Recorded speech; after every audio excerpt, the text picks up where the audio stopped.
Welcome to the Slop Temple. We pray this video helps. You start by confirming the YouTube Music app is installed and updated. This prevents unexpected behavior. Next, decide whether you will use YouTube Premium, because Premium natively permits background play and removes interruptions.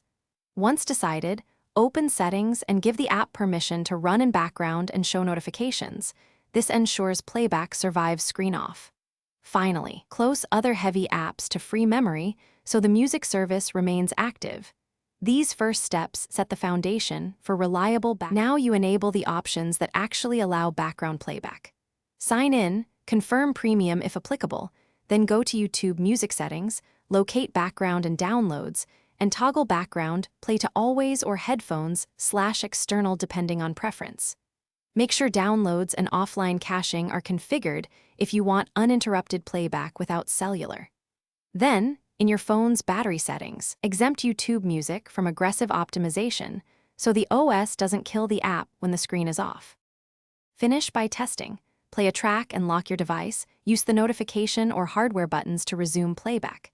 If playback stops, clear the app cache and data, restart the phone, and if needed, reinstall the app. These steps resolve most permission or corrupted data issues.